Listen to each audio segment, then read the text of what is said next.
크립토 시장을 면밀하게 들여다보는 시간. 안녕하세요. 오늘의 코인 진행의 권지영입니다. 연휴를 보내고 이제 현실로 막 돌아왔나 싶었더니 다시 주말을 앞두고 있죠. 우리가 이번에 쉬는 동안에는 시장이 조금 올라가줬으면 좋겠다라는 생각도 하실 것 같은데 그래도 비트코인을 중심으로는 밤사이에 조금씩 다시 오르는 모습이 나타나고도 있습니다. 과연 긍정적인 요인으로 해석할 만한 것들이 있는지 전문가님과 같이 짚어볼 예정이니까요. 끝까지 집중해 주시기 바랍니다. 일단 간밤에 마감됐던 뉴욕 증시 상황부터 살펴보도록 하겠습니다. 뉴욕 증시 3대 지수, 미국과 이란의 전면전에 대한 우려감이 커지면서 일제히 하락하는 모습이 나타났습니다. 트럼프 대통령이 평화위원회 회의에 참석해서 이란과의 관계에 대해 얘기를 했는데요. 향후 10일 내에 이란과 의미 있는 합의를 이룰지 아닐지 결정을 하겠다라고 얘기를 했습니다. 트럼프 대통령이 직접적으로 무언가를 언급하지는 않았지만 이 열흘 내에 협상 진전이 없을 경우에는 군사적으로 개입할 가능성이 있다. 이렇게 지금 해석이 되고 있습니다. 여기에 또 블루아울 캐피털이 환매를 중단한다라고 발표한 점도 투심을 짓눌렀습니다. 일단은 오늘 밤에 발표되는 PC 가격 지수 그리고 GDP 성장률에 조금 더 주목을 하면서 시장은 이 결과를 확인한 다음에 방향성을 다시 탐색하지 않을까 예상되고 있습니다. 뉴욕 증시의 추이도 조금 더 시간적인 여유를 두고 지켜보시기 바랍니다. 자, 그럼 우리 시장에는 어떤 얘기들 나왔는지 헤드라인 통해서 한번 만나보도록 하겠습니다. 자, 지금 알트코인단에서 매도 압력이 강하게 나타나고 있기 때문에 어떤 수준인지 짚어볼 거고요. 그리고 XRP와 관련된 내용도 같이 한번 만나보도록 하겠습니다. 첫 번째 내용 열어보시죠. 자, 우리 시장에서 알트코인에 대한 매도 압력이 5년 만에 최고 수준에 도달했습니다. 크립토컨트 데이터에 따르면 이 알트코인 시장의 누적 매도 압력이 2,090억 달러에 달했는데요. 이 수준은 2021년 이후에 가장 강력한 순매도 수준을 기록하고 있는 거고요. 또 2025년 1월에 수요와 공급이 팽팽하게 대립하던 수치에서부터 급격하게 하락을 한 모습을 나타내고 있는 겁니다. 현재 이런 현상은 개인 투자자들이 대규모로 이탈했다는 점, 또 전반적으로 수요가 부재하다는 점 등을 다 반영하고 있는 모습입니다. 특히 기관들은 비트코인이나 또 알트단에서는 대형 알트에 조금 집중되어 있는 모습이 나타나기 때문에 중소형 알트에서 나타나는 하락들이 기관과 개인의 동반 이탈이 아니라 개인 투자자들의 일방적인 투매에 가깝다. 이런 진단들도 나오고 있습니다. 이제는 알트 시장 안에서 단순 투기성 프로젝트냐 아니면 실체가 있는 프로젝트냐 명확하게 조금 갈리는 필터링이 진행될 것이다. 이런 전망들도 나타나고 있습니다. 알트 매매를 진행하시는 분들이라면 이전보다는 조금 더 확실한 매수 근거를 잡아보시려고 노력을 해보셔야 될 것 같습니다.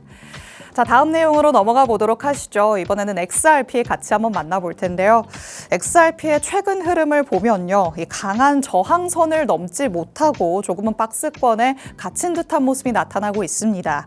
현지 시간으로 17일 하루 동안에만 이 XRP 보유자들이 1억 1,700만 달러 규모의 실현 손실을 기록을 하면서 투매에 나선 것으로 확인이 됐습니다.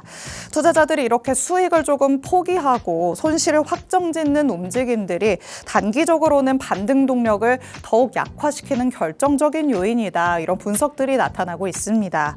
특히 1.51달러 부근 여기에서는 XRP의 대규모의 숏 포지션이 집중되어 있기 때문에 이보다 가격이 높아질 경우에는 해당 포지션을 보유한 트레이더들이 청산 위기에 직면하게 되겠죠.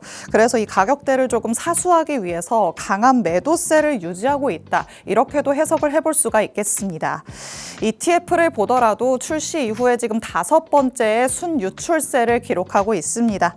일단 XRP 단기적으로 낙관론을 따라가기보다는 추가적으로 리스크 요인들로는 어떤 것들이 있는지도 조금 더 면밀하게 살펴보시면 좋을 것 같습니다. 자, 이렇게 만나볼 수 있는 이슈 2가지 살펴봤습니다. 이제 실시간 시장 분위기 한번 확인해 보시죠. 전일 이 시간 대비해서 그래도 다수의 코인들이 오름세 보여주고 있습니다. 비트코인 1.39% 오르고 있죠. 67,300달러 부근에서의 움직임 나타내고 있는데요. 역시나 65,000달러대까지 내려갔더니 여기에서 강하게 지지를 받고 오르는 모습이 포착이 됐습니다. 그리고 이더리움 0.33% 상승하면서 1961달러, 다시 2,000달러에 가깝게 다가가는 모습들도 나타나고 있고요. 그런데 XRP는 조금 혼조되는 모습이 나타나고 있죠.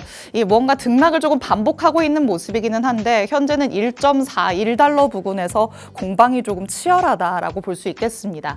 솔라나는 그래도 상대적으로 조금 힘있게 2% 정도의 상승률 보여주고 있고요. 밈코인 단에서는 조금 혼조세가 나타나기는 하지만 도지코인을 필두로 조금씩 오르는 듯한 모습들도 포착은 되고 있습니다.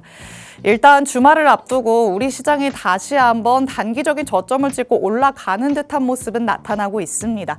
그런데 여기에서 또 밑으로 내려갈지 아니면 그 위로 향할 수 있을지는 오늘 밤에 발표되는 경제 지표가 좌우될 것 같은데요.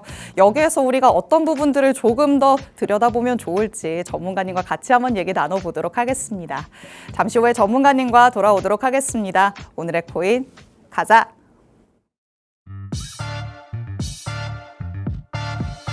금요일 오늘의 코인 본격적으로 출발해 보도록 하겠습니다. 저희 방송 55분까지 진행될 예정인데요. 방송 끝나고 나서도 시장과 관련된 이슈들 계속 업데이트 받고 싶다라는 분들 위해서 하단에 QR코드 마련해 뒀습니다. QR코드 스캔해서 정보방 안으로 입장하시면 저희 방송 끝난 직후부터 전문가님의 전략 24시간 동안 받아가실 수 있습니다. 또 주말을 앞두고 있는 만큼 주말 동안 나타날 수 있는 변동성 정보방 안에서 전문가님과 함께 헤쳐나가 보시기 바랍니다. 자, 그럼 오늘 저와 함께할 전문가님 이제 모셔보도록 하겠습니다. 오늘 김우석 전문가님과 함께합니다. 전문가님 어서 오세요. 안녕하세요. 인사부터 해주실게요. 예, 안녕하세요. 김우석입니다. 일단 우리 시청자 여러분들 새해 복 많이 받으시고요. 일단 우리 저번 주 CPI 발표 때 어느 정도 제가 예상했던 것과 마찬가지로 반등을 조금 보여주는 모습이었으나 이 70.8K를 돌파하지 못하고 다시 어제부터 약 조정이 나오고 있는 상황인데요. 우리가 어제 조정이 나온 이유를 한번 또 돌이켜서 생각을 해보면 이 연준에서 회의록을 공개한 게 가장 큰 이유가 되지 않을까라고 생각을 하고 있습니다.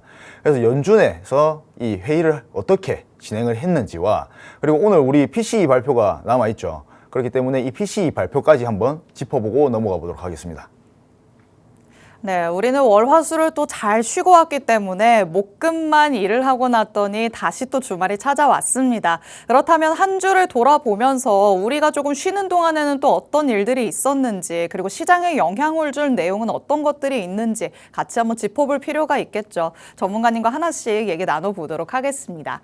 자, 일단 전문가님이 말씀을 해주셨는데 일단 지난주에는 소비자 물가지수가 발표되면서 약간 시장에 조금 상승이 나왔었잖아요. 네. 그런데 또 이렇게 누가 보기라도 하는 것처럼 올라왔더니 위에서 두더지처럼 때리는 것 같아요. 다시 연준 회의록이 공개되면서 이제는 내려갔네요. 어떤 내용이 나왔길래 그랬을까요? 일단 지금 회의록을 한번 보시면요. 가장 중요한 게 위원들 사이에서 좀 뚜렷한 의견 차이가 나타나고 있다. 존재한다는 점을 이제 분명히 보여주고 있었고요. 네. 그리고 이 회의록이 공개된 직후에 세계 금융시장은 다시 한번 이 금리 방향에 대해서 뭔가 불확실성과 좀 기대 사이에서 진폭을 크게 보였습니다. 자, 그럼 어떤 내용이 있었는지 한번 보시겠습니다. 자, 일단 금리 이제 동결 지속인데요. 이 상당수의 대부분의 이제 위원들이 지금 금리 수준이 제일 적절하다. 그리고 앞으로 우리 추후에 데이터를 더 관찰할 필요가 있다라고 생각을 하고 있는 겁니다. 그래서 금리 인하를 뭔가 서두르기보다는 앞으로 우리 경제 지표도 좀 보고 인플레이션을 좀 봐야 한다라고 지금 강조를 하고 있는 거고요. 그리고 이제 소수의 이제 위원들이 좀 비둘기적인 발언을 했겠죠. 금리 인하 우리 좀 다시 한번 해봐도 될 것 같다. 근데 인플레이션이 정책 목표인 이제 우리 2% 수준에 안정적으로 뭔가 접근하는 경우에 금리 인하를 검토해야 한다라고 얘기를 하고 있는 겁니다.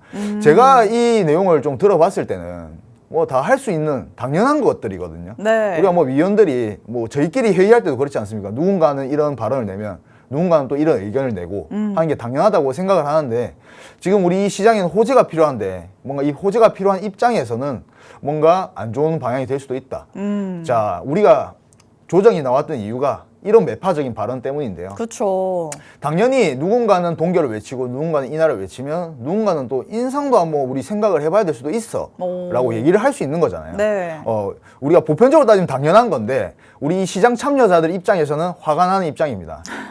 화가 나죠. 그렇죠. 예, 그래서 이제 일부 관계자들은 향후 우리 금리 인상해야 될 수도 있어.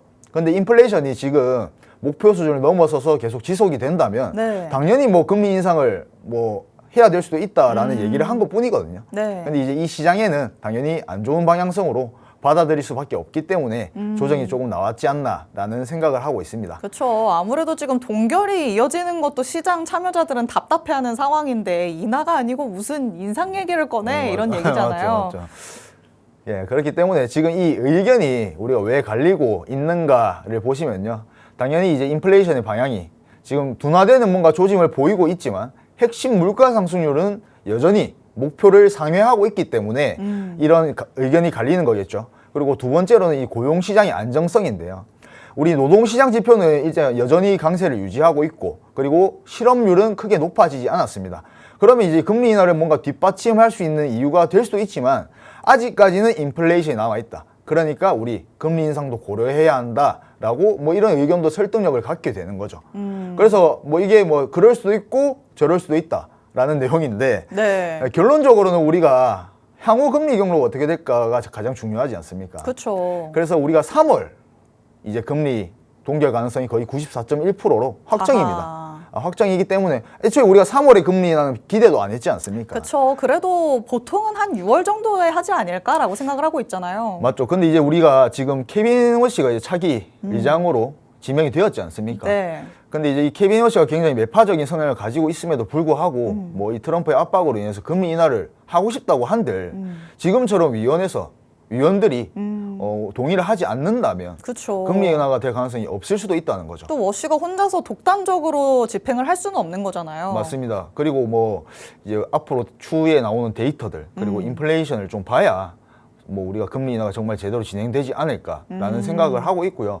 우리가 뭐 백날 뭐 하반기에는 뭐 한 번에서 두 번을 할 수도 있다라고 예상은 하고 있지만 네. 인플레이션 올라간다면 동결할 가능성도 있기 때문에 우리가 이걸 100% 맹신을 하면 안 된다. 네. 그래서 우리는 지금 어느 정도 지금 지정학적 리스크도 꽤나 많지 않습니까? 아, 그렇죠. 진짜 글로벌적으로 너무 시끄러운 얘기들만 많이 나와요. 네, 어제도 제가 65.7K에서 매수를 진행했다고 말씀을 드렸는데 네. 와 오더라고요.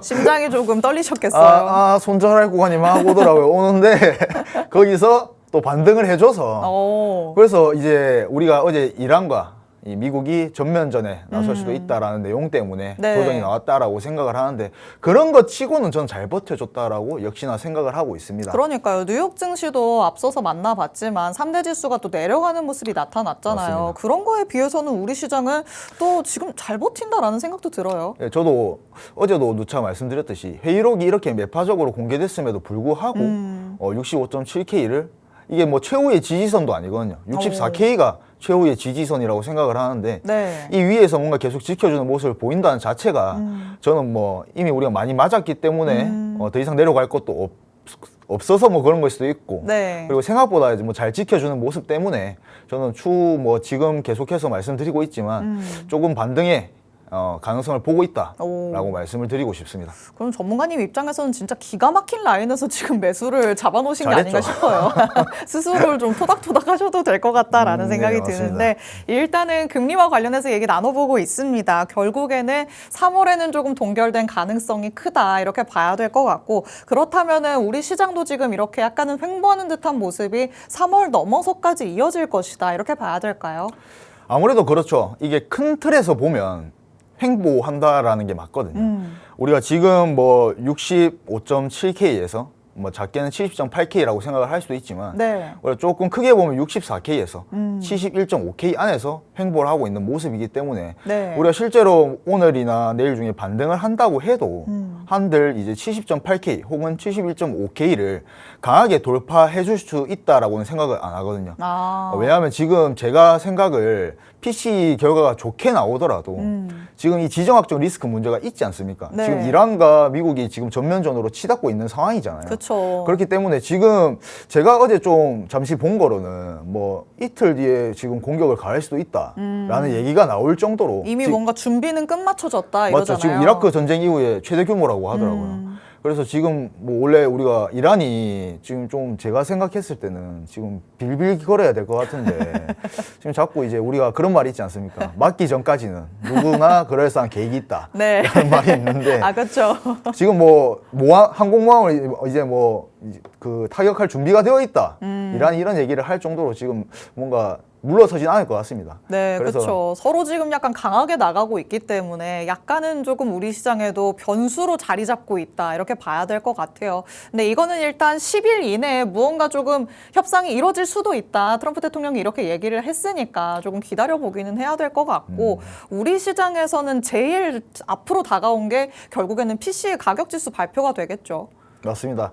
일단 이 PC 결과가 보합이나 하회를 하게 된다면 지금 비트코인 같은 경우에는 박스권에서 움직이고 있기 때문에 충분히 70.8K까지는 반등을 해줄 수 있다라고 생각을 하고 있고요. 네. 만약에 우리 예상치와는 다르게 상회를 하게 될 경우에는 당연히 금리 인하 기대가 감소되면서 달러가 당연히 강세가 되겠죠. 그쵸. 그래 달러가 강세가 되면 항상 비트코인 약세가 되지 않습니까? 그래서 조금 조정이 나올 가능성이 높다라고 말씀을 드리고 싶고요. 지금 이런 지정학적 리스크가 같이 있는데 PC 결과까지 안 좋게 나온다면 좀 한 차례 눌림이 더 나타날 수 있지 않을까라는 생각을 하고 있습니다. 지금 앞으로의 연준의 그런 금리 경로를 우리가 조금 경제 지표 안에서 사실 힌트를 얻는 거잖아요. 맞습니다. PC 가격 지수, 뭐 소비자 물가 지수, 그리고 뭐 고용 데이터 이렇게 세 개를 조금 중점적으로 계속 살펴봐야 되는 거겠죠. 예, 맞습니다. 지금 앞으로 우리 나올 데이터들이 가장 중요한데 오늘 발표되는 이 PC 발표 같은 경우에는 이 셧다운 때문에 밀렸기 때문에 네. 12월 데이터여서 우리가 보통 밀려서 나오는 그런 데이터들은 그렇게 시장에 크게 충격을 주지 못합니다. 못하는데 지금 횡보하고 있는데 어느 정도 지금 반등을 해야 되는 상황은 맞거든요. 네. 근데 이게 트리거로 작용을 한다면 충분히 70.8K까지는 반등을 해줄 수 있지 않을까라고 생각을 하고 있습니다. 좋습니다. 일단 오늘 밤이 조금 관건이 될 것 같습니다. 오늘 밤 우리 시간으로 10시 반이죠. PC 가격 지수가 미국에서 발표될 예정인데요. 말씀해 주셨다시피 셧다운 때문에 조금 밀린 데이터가 나타납니다. 12월 결과가 나오는 건데요. 그렇다고 하더라도 우리 시장은 지금 무언가의 명분을 찾고 있는 상황이죠. 박스권이 형성이 되어 있는 상태에서 이 PC 가격 지수가 예상치에 부합하기라도 한다면 이걸 명분 삼아서 박스권 상단까지는 도달할 가능성도 있다. 전문가님께서 이렇게 얘기를 해주고 있으십니다. 결과가 어떻게 나오는지 오늘 밤에 꼭 주시를 해보시는 게 좋을 것 같고요. 그렇다면 비트코인이 또 어떻게 박스를 유지를 하고 있는지 실시간 차트 보면서도 같이 한번 짚어보도록 하겠습니다. 자, 지금 그래도 이 작은 박스 안에서 하단은 조금 찍고 다시 위로 살짝 올라오고 있잖아요. 맞습니다. 전문가님 그럼 여기에서 상단으로 갈 가능성이 훨씬 더 크다라고 보시는 거죠? 오늘 아침 동안에 다시 한번 열렸다라고 저는 생각을 하는데 지금 차트를 한번 보시겠습니다. 자, 이게 1시간 봉인데요. 오. 자, 차트 보시면 우리가 큰 틀에서 보면 지금 박스권을 움직이고 있지 오, 않습니까? 그렇네요. 자, 근데 조금 제가 크게 보겠습니다. 크게 보면 우리 지금 하락 채널을 형성한 상황이죠. 자, 근데 지금 보시면 어떻습니까? 하락 채널을 돌파한 상황입니다. 네. 돌파하고 지금 위로 올라와 있는 상황이잖아요.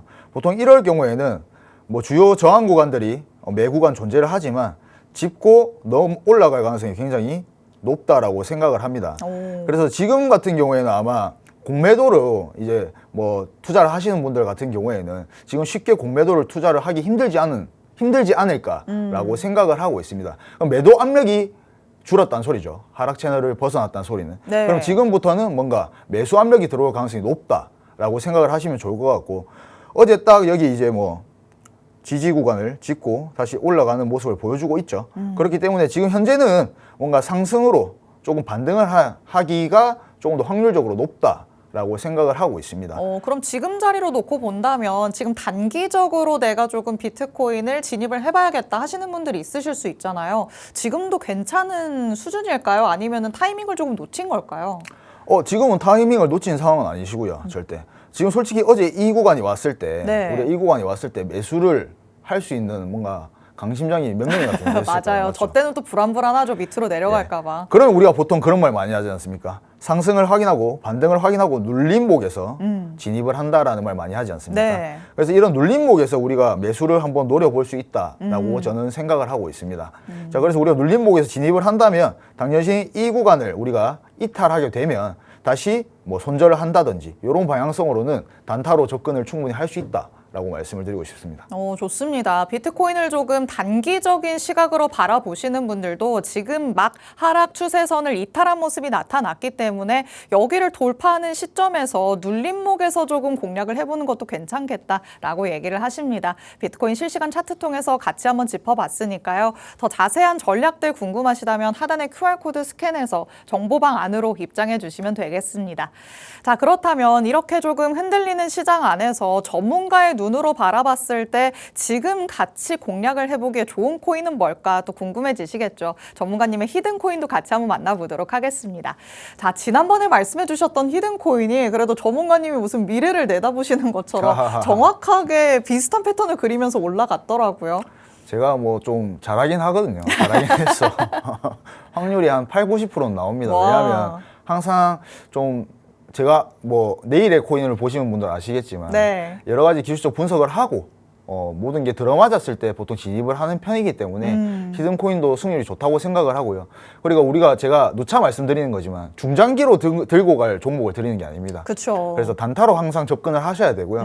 제가 지난주에 이제 들고 왔던 스택스 히든 코인인데요. 아마 정보방 들어오신 분들 수익을 다 보셨습니다. 오. 제가 이거는 저번 주에 작도를 그대로 해온 거예요. 자, 그대로 이제 우리가 어느 정도 작동한 대로 움직여줬죠. 맞아요. 줬기 때문에 우리가 움직여준 대로만 보면 15% 수익이지만 저 같은 경우에는 10%를 항상 익절가로 두기 때문에 10%에서 완전 익절을 하고 나온 상황이고요. 와, 이게 욕심을 버리는 게 사실 쉽지 않은 일인데요. 그게 이제 전문가와 일반인의 차이인가요? 원래 그런 말이 있긴 해요. 그릇 만큼 먹어라. 근데 그릇이 제가 저는 작은 그릇이 걸로 하겠습니다. 간장 종지이기 때문에 저는 딱 10%만 먹고 나오겠습니다. 좋습니다. 그래도 결국에는 조금 더 욕심을 내셔서 15%까지도 수익을 내신 분들은 있으시겠죠? 제가 생각했을 때는 이제 제 말을 안 듣고 15%까지 기다리셨던 분들은 맞아요. 지금 다시 10%로 돌아오셨을 거예요. 좋습니다. 전문가님의 전략을 꼭 따라가는 걸로 우리가 결론 지어보기로 하고요. 그러면 이렇게 또 스택스가 좋은 수익을 내줬기 때문에 오늘 기대하시는 분들 많으실 것 같아요. 오늘도 딱 작도를 정확하게 그려오셨을까요? 오늘도 어느 정도 좀 그려왔습니다. 그려왔는데 이제 지금 제가 이 히든코인을 들고 온 이유 자체가 지금 이제 오늘 PC 발표가 있으면서 그리고 충분히 이제 우리가 개장할 때마다 지금 흘러내리고 있지 않습니까? 맞아요. 충분히 올라줄 만한 타이밍이다라고 보고 있는 상황입니다. 그렇기 때문에 이제 보통은 우리가 알트코인도 마찬가지고 이 비트코인과 커플링으로 움직이는 경우가 많지 않습니까? 네. 그런 상황 속에서 지금 이 코인을 보시면요. 어느 정도 주요 구간을 지지해주고 있는 상황이고 충분히 여기서는 내가 반등을 노려볼 수 있다라고 저는 생각을 하고 있습니다. 대신 이 570원이 무너지게 된다라고 하면 저는 이 꼬리까지 기다리기보다는 바로 손절을 해야 된다라고 생각을 합니다. 보통 이 꼬리까지 내려가게 되면 다시 무너지는 경우가 많기 때문에 이 570원이 무너지게 되면 손절을 해야겠지만 지금 제가 반등을 바라보고 있는 상황에서 되게 괜찮은 코인이다라고 생각을 해서 가지고 왔고요.